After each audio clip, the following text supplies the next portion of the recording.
la última clase. Hoy vamos a estar analizando de los capítulos 40 al 48. Vamos a enfocarnos en el 43, pero vamos a orar. Padre, te rogamos que nos bendigas en esta hora, donde tu palabra, Señor, será expuesta.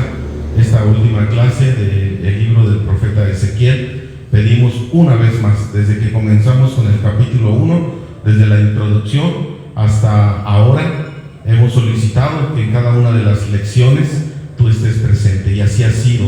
Ahora rogamos una vez más que tengas misericordia, que nos muestres, Señor, la enseñanza que tú tienes para nuestro corazón, y también, Padre Celestial, que podamos bendecir a otros a través de lo que tú nos enseñas. En el nombre de Cristo Jesús. Amén. Muy bien, entonces tenemos aquí la cronología del cautiverio de Israel. Es una cronología donde podemos ver los cuadritos azules que están los cuatro profetas que participan aquí. Es Isaías, Jeremías, Ezequiel, que ya lo vimos, y Daniel, Ezequiel que estamos viendo, y Daniel, que lo vamos a ver. Entonces tenemos ahí una línea de tiempo que le hemos llamado así, desde el 931, que es la división del reino del norte y el sur. El norte con su capital en Samaria, el sur con su capital en Jerusalén.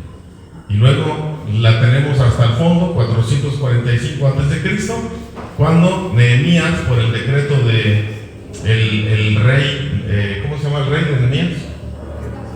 Artajerjes, le da el decreto para reconstruir la ciudad de Jerusalén.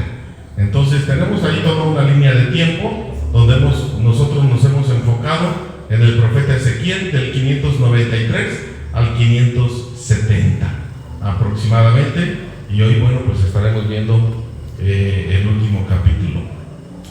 Ezequiel 43, del 40 al 48. ¿Alguien ya ha leído del 40 al 48? Ezequiel, más o menos sabe de qué se trata. ¿Se lo platico rápido. Del 40 al 48 nos presenta la construcción, las medidas del templo, un templo perfecto. No le mandan a Ezequiel ni a nadie que construyan un templo. Este templo ya está construido, simplemente se están las medidas perfectas. Un templo hermoso, donde comienzan sacrificios, se hacen sacrificios perfectos. El sumo sacerdote haciendo ofrendas y matando animales perfectos por causa del pecado. Y luego se presentan, así va avanzando el 43, es la gloria de Dios. ¿Se acuerdan la gloria de Dios que desciende al templo, lo llena? Y luego continúa con la narrativa de sacerdotes, cómo deben de vestir, cómo debe de ser el sacrificio y demás. Entonces tenemos templo, sacrificio, sacerdotes, de una manera perfecta. Del 40 al 48 nos da un detalle de medidas, un detalle de todo lo que significa el templo, de toda la situación de la ley mosaica de sacrificios, y de toda una situación de un sacerdote perfecto que entraba al lugar santísimo una vez al año a ofrecer el sacrificio por el pueblo y por sus propios pecados. Entonces, en base a eso hoy vamos a ver, porque si seguimos la línea del tiempo, Carol, capítulo 39, ¿en qué nos quedamos? Venimos trabajando con Ezequiel. Ezequiel está cautivo, ya se destruyó Jerusalén. ¿Estamos de acuerdo? Ok, entonces estamos en la línea de tiempo donde ya vimos la guerra de Gog y Magog. Nos ocupamos 4 semanas en eso, ¿sale? Entonces ya estamos en esa línea de tiempo de la guerra de Gog y Magog, que es al final del milenio. Si nos seguimos del capítulo 40 en adelante, pues de una manera lógica que pensaríamos que ya después del milenio que sigue, Mikey, juicio y luego una eternidad con él, ¿verdad? juicio del gran trono blanco, un nuevo cielo, nueva tierra, pero hay una última visión: templo, sacrificios, la gloria de Dios, sacerdotes.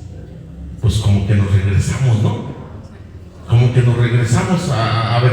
Entonces tenemos que entender esto, porque si nosotros somos futuristas, premilenialistas, si nosotros somos que interpretamos la escatología o el fin no simbólico, sino literal, más literal que simbólico, entonces aquí tenemos un problema, ¿sale?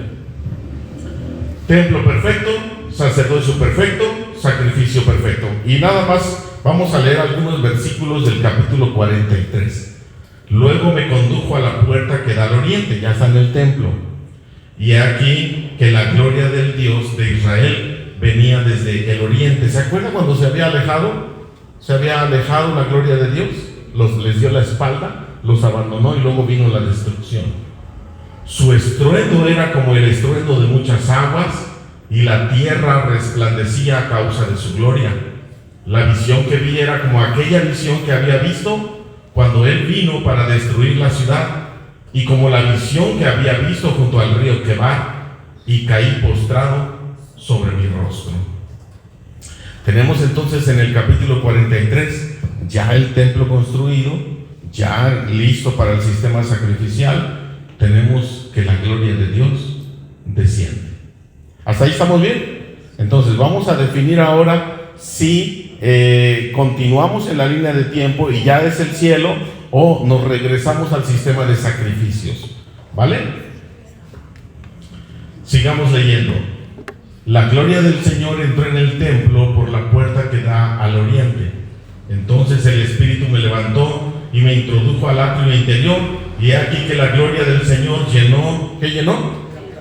Templo. Estamos hablando del tercer templo. Tenemos el primer templo, que llamamos el templo de Salomón. ¿Cuándo fue el primer templo, Lupita? Cuando hablamos del templo de Dios, ¿de qué hablamos? ¿O de cuándo hablamos? ¿Ah? ¿Quién lo construyó? Salomón. Así se le conoce, ¿verdad? El templo de Salomón. Bueno, después, ahora vemos que Nabucodonosor lo destruye. Lo destruyó, cuando destruyó la ciudad, lo quemó y demás. Entonces, regresan, por eso les dije la línea del tiempo, regresan por un decreto, primero el decreto de Ciro, el persa. Ciro el persa les dice que reconstruyan el templo. Y luego con Nehemías, Artajerjes les dice la ciudad, los muros de la ciudad y la ciudad en general. ¿Vale? Entonces, con el decreto de Ciro se reconstruye el templo que estaba abandonado, quemado y demás, el templo de Salomón. Entonces ahora tenemos un segundo templo reconstruido. Así se le conoce, el segundo templo. ¿Estamos? Ese segundo templo lo reconstruyeron cuando regresaron del cautiverio babilónico 70 años después. Y después, pues no tenían los recursos y demás. Comienza la dinastía de los herodianos y Herodes le invierte, el romano, le invierte dinero a ese templo y lo hace bonito. Un edificio grande, un edificio esplendoroso, que se le conoce como el templo de Herodes, que es el segundo templo, reconstruido por Herodes. En el segundo templo es donde Jesús entró. Cuando Jesús vino aquí a la tierra, entró al segundo templo y ahí él se movió, echó las mesas, las volteó, y ahí leyó Isaías, y ahí muchas cosas. Cuando se perdió a los 12 años, estaba en el templo discutiendo con los maestros de la ley. El templo que vio Jesús es el templo, se le conoce como segundo templo. El segundo templo, ¿cuándo fue destruido, Lalo? En el año 70. En el año 70, ¿por quién? Por el Imperio Romano. En el año 70 de nuestra era cristiana, el emperador romano destruye el templo y saca a todos los judíos de la ciudad de Jerusalén, de la zona de Israel, y los esparce por todo el mundo en el año 70. Del año 70 a la fecha no hay templo. En el lugar del templo se construyó por los árabes. ¿Qué se construyó ahí? Una mezquita musulmana. Se llama la mezquita de Omar o la cúpula dorada. Regularmente cuando ustedes ven una foto de Jerusalén, ven una cúpula dorada. Bueno, esa es la mezquita musulmana, ¿sí? Entonces tenemos ahí un problema porque no hay templo. Ahora, en escatología y en profecía, nosotros enseñamos que el anticristo se sentará en el templo, en el trono, ahí, en ese lugar, habrá un templo. Es más, hará sacrificios, pues obviamente desagradables. Dice que cuando se manifieste el anticristo, eliminará los sacrificios o algo así, ¿verdad? Como que hay sacrificios. En la línea del tiempo, el anticristo, ¿dónde está? En la línea del tiempo, ¿dónde aparece el anticristo? ¿Antes del milenio o después del milenio? Entonces tenemos allá un templo, ¿verdad? Que se le conoce como tercer templo. Algunos dicen que ya está construido aquí aparte, que se va a construir muy fácil, que en un día lo hacen, nada más destruyen todo lo que está ahí en la mezquita de Omar y que en un día lo reconstruyen y que va a haber sacrificios y demás cosas, pero se le conoce como el tercer templo. Entonces aquí estamos hablando el de Ezequiel del 40 al 48. ¿De cuál templo entonces? Pues segundo, ya regresamos. Cuarto, o un templo que no está en la tierra. ¿Cómo ven? ¿Ya se nos fue la imagen? Ahí está, ¿no? Bueno, la visión de Ezequiel nos presenta a Jesucristo como el cumplimiento. Esta es la interpretación. ¿De qué estamos hablando entonces? Estamos hablando de un sacerdocio, de un templo perfecto, de un sacerdocio perfecto y de un sacrificio perfecto. Si usted lee del 40 al 48, ve que no hay falla, simplemente se describe lo que hay. Y luego tenemos que la gloria de Dios, ahí está. Avanzamos al siguiente, Omar. Ok.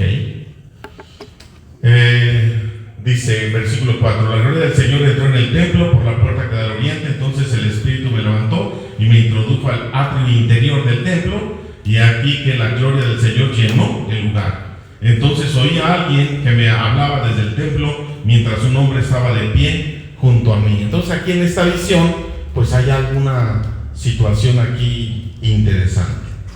La visión de Ezequiel nos presenta a Jesucristo como el cumplimiento. Y vamos a ver por qué. ¿Por qué nosotros decimos que es esta interpretación? Ahora, si les dicen que cuando Jesucristo esté reinando en el milenio en Jerusalén, va a haber un templo y en el templo se van a hacer sacrificios, ¿usted qué respondería?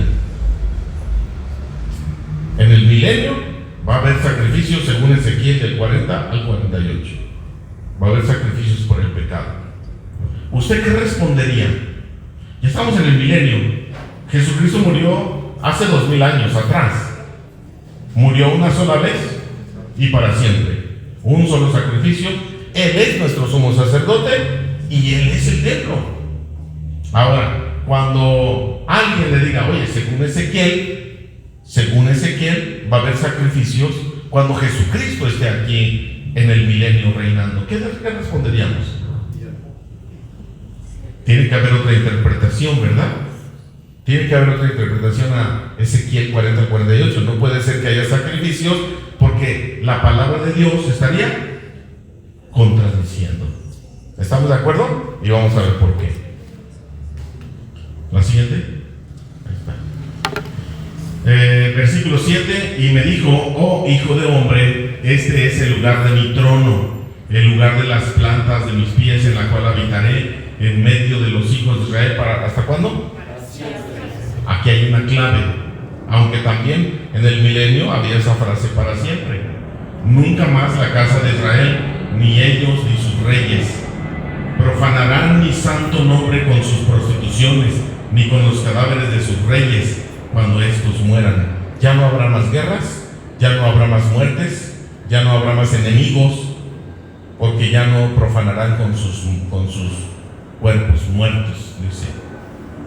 8. Poniendo su umbral junto a mi umbral y sus postes junto a mis postes. Pues habiendo tan solo una pared entre yo y ellos, contaminaron mi santo nombre con las abominaciones que hicieron, por lo cual los consumí en mi furor. Ya está hablando del tiempo pasado. Ustedes profanaron, fueron destruidos, fueron castigados, pero esto ya no sucederá más. Entonces, visión de la nueva Jerusalén. Dios habitará con ellos para siempre. En la nueva Jerusalén habrá un templo. Dígame, en el cielo hay un templo. Cuando hablamos de la ciudad, de la nueva Jerusalén, ¿es igual al cielo? Al cielo que nosotros... Cuando te mueras, ¿te vas al cielo o al infierno? ¿A dónde se va usted? Ok, ¿se va a la nueva Jerusalén? ¿A una ciudad? No, claro. Ahorita que nos moramos, ahorita no. No. Entonces, estamos diciendo de la frase general que decimos: ¿usted se va al cielo o al infierno? No seas tan estricta. La nueva Jerusalén se puede decir que está, es la que Es una ciudad, es un cubo, una ciudad en cubo donde hay moradas. ¿No decimos que vamos a las moradas celestiales y a las moradas eternas? ¿Dónde están esas moradas? Cuando dijo Jesús: yo me voy a preparar morada para ustedes, ¿dónde están? En el cielo. Ok, ¿la nueva Jerusalén es el cielo entonces? ¿Por qué lo dudan? ¿Por qué lo dudan? La nueva Jerusalén es el cielo donde vamos a morar por toda una eternidad. La ciudad celestial, así le llamamos a la nueva Jerusalén. Sí, amén, gloria a Dios. ¡Ey! ¿Será o no será? ¿Qué digo, no? ¿Qué digo? Si digo que sí, me va a decir que estoy mal. Bueno, entonces estamos hablando del cielo. Ahora la pregunta era: ¿en el cielo hay un templo? Las medidas que se le dieron a Moisés allá en el monte Sinaí para que construyera un tabernáculo y luego el templo, ¿de dónde sacaron esas medidas? ¿No se acuerdan las instrucciones que le dio Dios a Moisés? ¿Conforme a qué medidas? A su templo. A un templo celestial. A un templo celestial. ¿En el cielo habrá templo? ¿Donde estará el trono de Dios? ¿Es en el templo? ¿Y la gloria de Dios? Sí, la Biblia habla de un templo. Entonces, estaríamos hablando de la visión de la nueva Jerusalén. Dios habitará en medio de ellos para siempre. Así lo dice Apocalipsis. Así lo dice la palabra, que Él estará con nosotros. Dice: yo me voy, dice Jesús, voy a preparar morada para que donde yo estoy, ustedes también estén. ¿Estamos de acuerdo con eso? Nos arrebata en las nubes. ¿Y a dónde nos lleva? Pues al lugar donde vamos a pasar la eternidad. Pues obviamente nos viene a la mente el cielo, pero ¿cómo es ese cielo? Pues es una ciudad celestial, una ciudad santa que se describe en Apocalipsis como calles de oro, mar de cristal, no hay sol, no hay luna porque Dios es luz, no hay noche, no hay día, etcétera, ¿verdad? Bueno, solamente hay día porque Él es luz y tenemos todo eso. Entonces, ¿cómo ven la interpretación de que Ezequiel está hablando de un lugar perfecto? No se están haciendo sacrificios por el pecado, sino es algo que ya sucedió y que Jesucristo lo hizo realidad. Ya lo hizo realidad. Él cumplió toda la ley mosaica, Él cumplió todo lo que tiene que ver con el sacerdocio, Él cumplió todo lo que tiene que ver con el templo y todo lo que tiene que ver con los sacrificios. ¿Estamos? Vamos a ver. La siguiente, por favor. El sacrificio perfecto que ya se prefigura en la ley de Moisés. Versículo 9. Ahora que alejen de mí su prostitución y los cadáveres de sus reyes, y yo habitaré en medio de ellos. ¿Para cuándo? ¿Hasta cuándo? Para siempre. 10. y tú, oh hijo de hombre, declara a los de la casa de Israel lo concerniente al templo, y que tome nota de las dimensiones de su plano, para que se avergüencen de sus pecados. Entonces tenemos ahí una situación de un sacrificio. Bueno, o sea, si ustedes siguen leyendo el capítulo 43 y han leído ya el 40 y el 41, 42 y se siguen leyendo hasta el 48, se van a dar cuenta de que estoy hablando. Templo perfecto, gloria de Dios, sacrificio perfecto, sacerdocio perfecto. No hay de otra, no mandan a nadie. El sumo sacerdote no dice quién es, simplemente dice que hace sacrificios por el pecado. Y es un templo perfecto. Siguiente. Bueno, vamos a ver. En el milenio no habrá más sacrificios. Vamos a ver qué dice Hebreos capítulo 10. Es en esa voluntad que somos santificados mediante la ofrenda del cuerpo de Jesucristo, hecha una vez y para siempre. Es decir, después del milenio o en el milenio o después de que Jesús muere, ¿los sacrificios sirven? Ya no sirven. El único sacrificio, el único medio de salvación es la muerte de Cristo Jesús. Versículo 11: todo sacerdote se ha presentado día tras día para servir en el culto y ofrecer muchas veces los mismos sacrificios que nunca pueden quitar los pecados.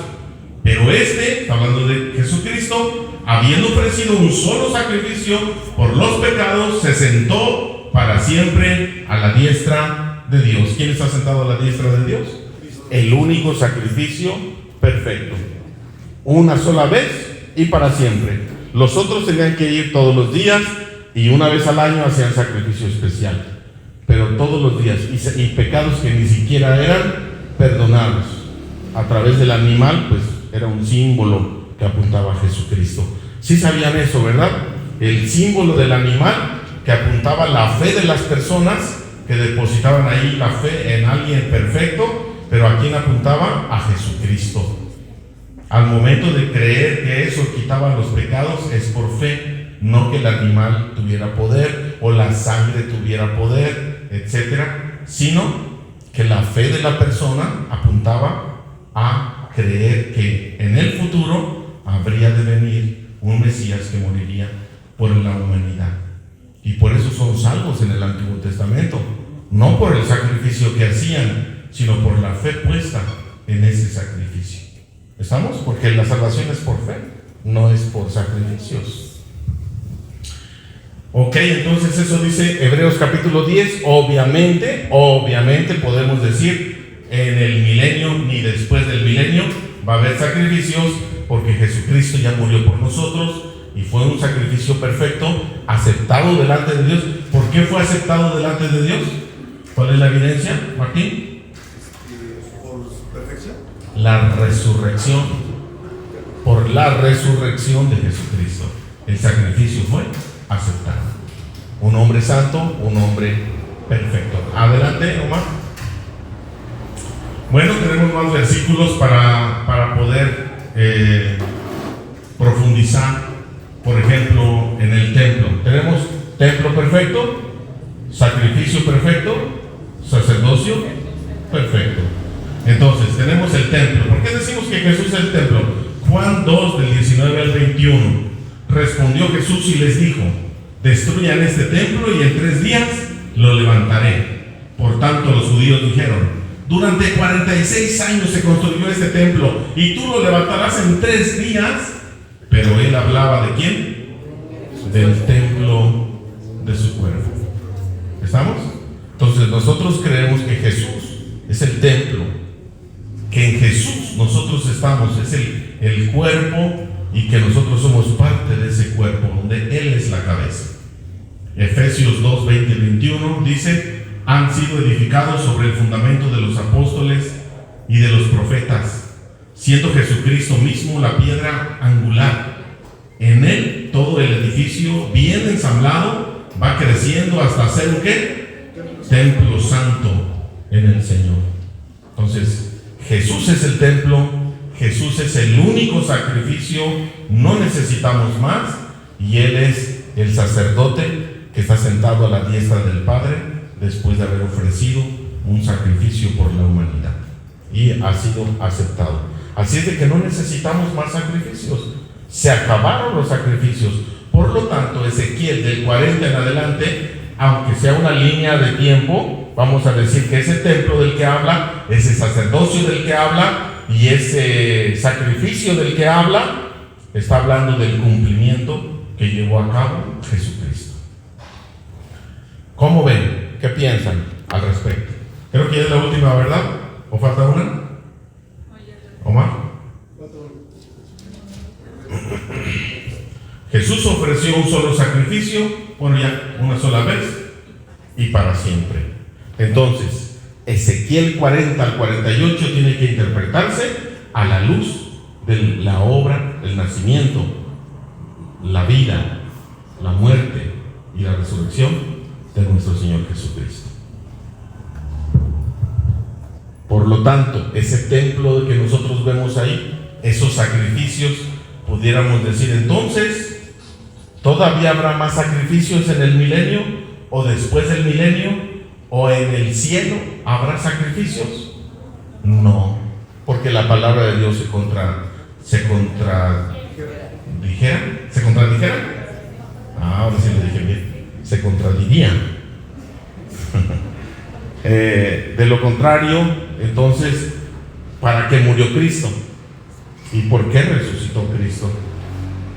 Ya no hay más sacrificios. Yo creo que hay muchos otros versículos en el Nuevo Testamento que nos hablan de ese, donde ya no hay más sacrificios, y más en Hebreos, que es especialista en eso, ya no hay más sacrificios por el pecado, ya no hay nada más. Jesucristo es el único que murió una sola vez y para siempre, y Él es el sacrificio perfecto. ¿Qué piensan?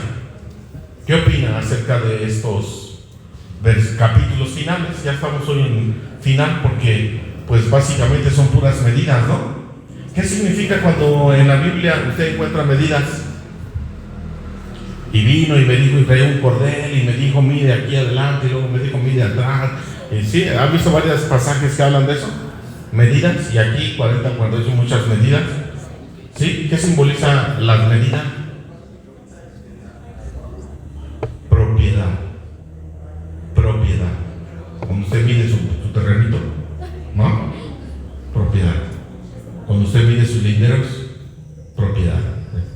Entonces habla de algo propio. Cuando habla del templo, cuando vean los pasajes que hablan de las medidas, y está hablando Dios, esto es mío, yo tengo el control de todo.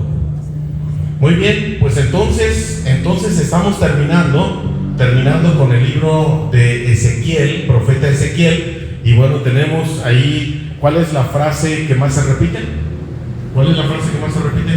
Adrián. Y sabrán que yo soy Jehová cuando suceda todo esto. Todo esto es una profecía que se cumplió, y cuando se cumpla, sabrán. Y cuando sean castigados los malos, sabrán que yo soy Jehová. Y cuando suceda esto, sabrán que yo soy Jehová, que yo soy el Señor. Sabrán que yo soy el único Dios sobre este mundo, donde yo tengo el control de todo lo que pasa, ¿no? La frase. Y luego la otra frase muy, muy común también. Hay tres frases. La primera es, sabrán que yo soy Jehová. La otra, Una vez y para siempre. no. ¿Dónde aparece? Para siempre. No. Sabrán que yo soy el Señor. La otra frase son tres.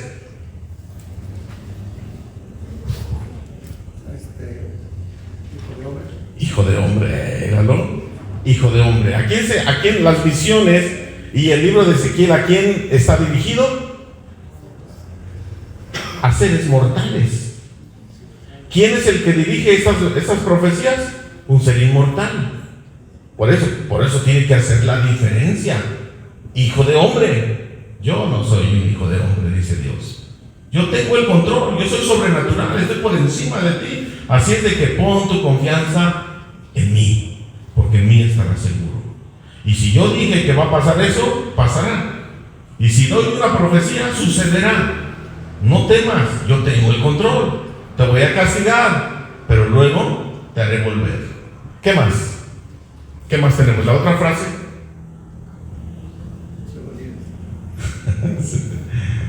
Ya tenemos hijo de hombre. Así ha dicho Jehová. Así es. Así es. Así ha dicho Jehová. Toda la profecía está respaldada por la palabra directa de Dios. Las visiones de Ezequiel están respaldadas. Ezequiel no dijo, esto se los digo yo, como el apóstol Pablo de repente dice, que creemos que todo es inspirado, pero el apóstol Pablo por ahí algunas frases dice, y esto no es de Dios, esto es de mí. ¿No? Porque no estaba citando algo del Antiguo Testamento, es algo que él estaba diciendo. Pero Ezequiel, sus visiones, así ha dicho Jehová, así ha dicho el Señor. ¿Estamos? ¡Qué gran bendición! Y el libro de Ezequiel, como otros libros proféticos, tiene 3 etapas. Las 3 etapas del libro de Ezequiel. Carol, la primera. Nada más la primera, no me diga las 3. Nada más la primera. La primera etapa.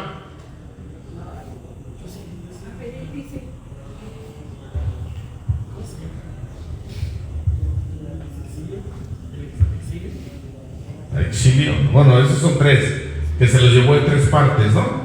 Se los llevó en 3 partes. Pero todos los libros, la mayoría de los libros tienen 3 etapas que las analizamos aquí y se las dije varias veces. Martín. Profecía.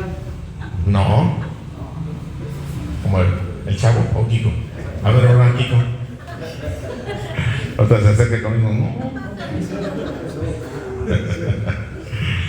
¿Cuáles son las 3 etapas? Adrián, ¿tú ya viste algún libro profético? ¿El milenio? No. Bueno, hablan del milenio, pero sí, como que sí es una parte. Es una parte. La tercera. Restauración, milenio, restauración, algo así, pero algo más.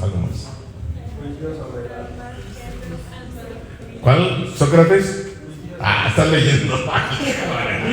Yo dije, Sócrates está bien atento a las clases. Está leyendo. No, ¿qué estás leyendo? ¿Google? ¿Lo googleaste? ¿Qué estás leyendo? Jole. No, aquí tienen tache si hacen eso. Estamos preguntando lo que hemos aprendido aquí. Nada, ¿no? Es el juicio cuando se los llevan a Babilonia. Ok, primera etapa, juicio para quién? Israel. Juicio para Israel. Que es y luego la segunda etapa, juicio para las naciones. Ahora sí la tercera, restauración. Esas 3 cosas están en la mayoría de los profetas. Juicio para Israel. ¿Y quién es Israel? Apliquemos en la aplicación. ¿Quién es Israel? Nosotros. ¿Y quiénes son las naciones? Nosotros también. O sea que el juicio está por cuenta doble para nosotros. ¿Y a quién restaura? A nosotros. Siempre va a haber eso en la palabra de Dios. Un juicio, el hombre peca, es el círculo, ¿verdad? El hombre peca, Dios le perdona. Bueno, el hombre se conduce de una manera, se arrepiente, se conduce de una manera correcta por un tiempo, vuelve a pecar y Dios lo castiga, luego se arrepiente, Dios le perdona y otra vez un vicio, ¿verdad? Es un círculo vicioso. Círculo vicioso que se parece a tu vida y se parece a mi vida. ¿Sí? Entonces, tenemos las 3 etapas. ¿Se recuerdan ya? ¿Se les quedó? 3 etapas.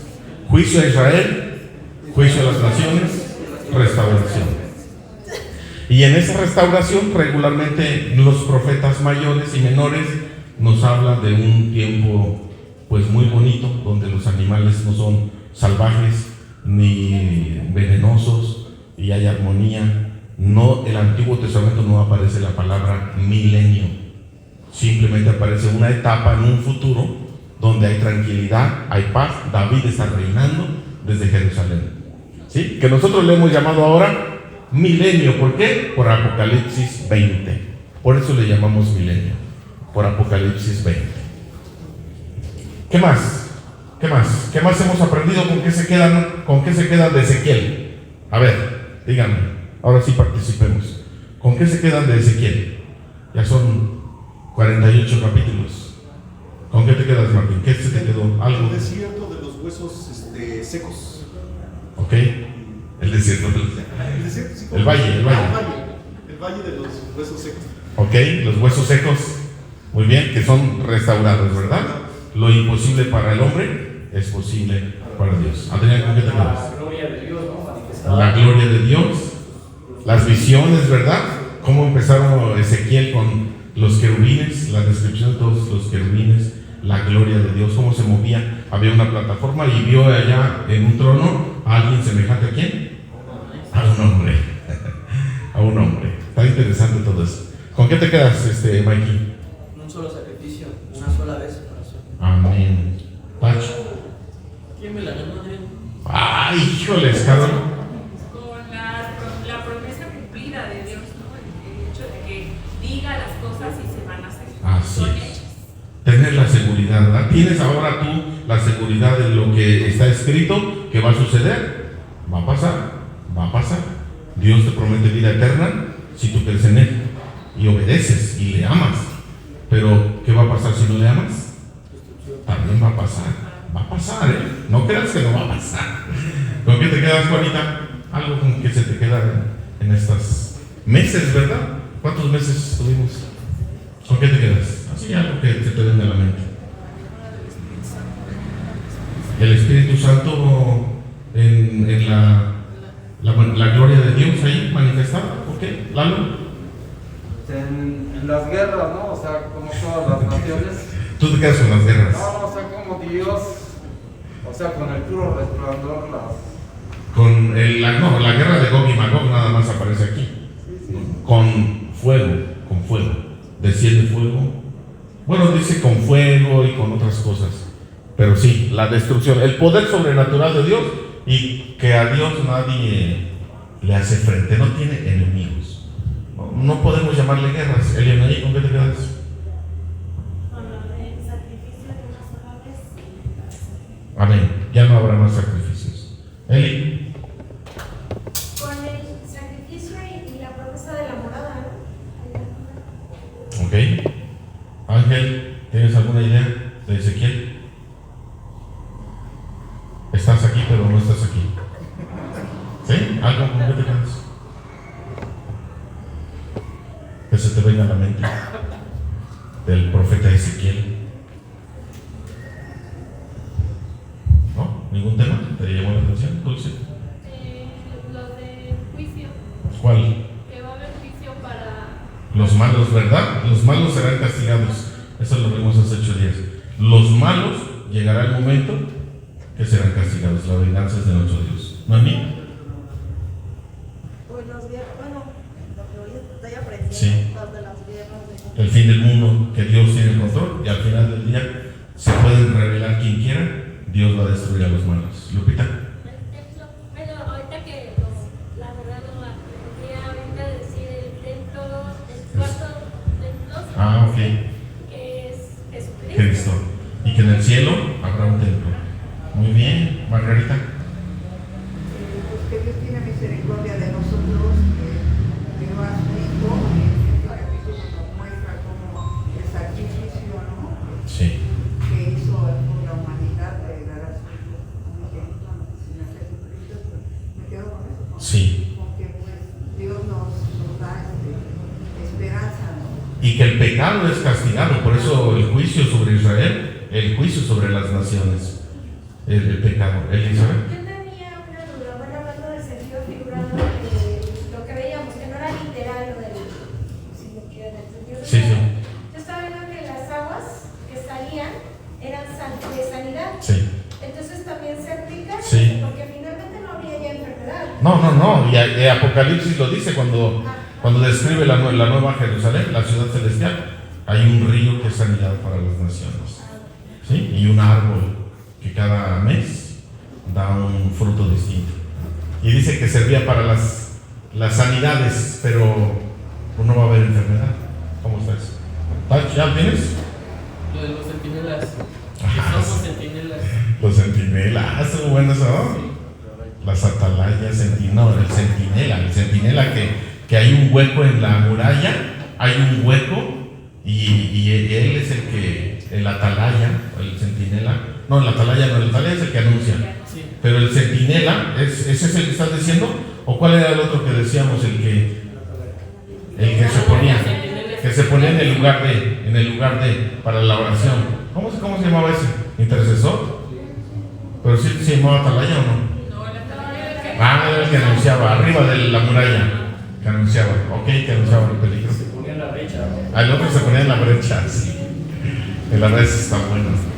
Martín, ¿con qué te quedas? ¿Ya me dice? Sí, el baño de los huesos. Ah, sí, vaya. Y también, hermano, Ezequiel cuando ve la visión que está en Babilonia, en el río, y ve venir la gloria del Señor. Ah, sí. Y dice, ¿por qué está aquí en Babilonia? Ah, sí. ¿Y qué nos enseñó eso? Que- Es interesante. Sí. Que Dios no es un Dios local. No, porque ellos creían que Dios en su templo, y su templo no iba a ser destruido porque allí estaba la presencia de Dios y jamás iban a tocar ese templo. Pero lo que les enseñó fue algo nuevo. Dios está donde están los creyentes. Laura. El juicio de Dios para las naciones y para todos nosotros también. Sí. Que pues tengamos cuidado. Sí, que piense estar firme, mire que no caiga. Cuidar nuestra relación con Dios. Y que también Dios, a pesar de que tiene control de todas las cosas. Él tiene el control. Es la profecía.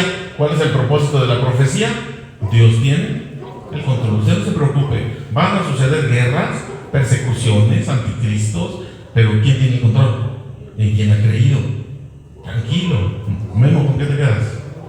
Yo me quedo con lo que hablábamos, que toda la sangre que cae sobre de uno, ¿no? Si yo no le comparto a aquel, Sí. pues esa sangre no le comparto. Ah, sí. Sí. También, ¿verdad? Habla de la responsabilidad. Sí, el que no le habla y si esa persona se muere y no le hablaste, la sangre de él será demandada para ti. Oh, está pesado. Ezequiel está buenísimo. Gloria. Restauración. Ok. Sí hay un tiempo de juicio, pero en su misericordia, la restauración, ¿cómo le llamamos a esa restauración? ¿Se la merecía el pueblo? Oh, gracias. La restauración es la gracia de Dios. Porque Él es fiel ¿a quién? A sí mismo. A sí mismo. Sí. Arturo, ¿tienes algo para lo de este libro? ¿Algo que quieras decir? ¿O no? Todo bien. Sócrates. Eso no está en Ezequiel.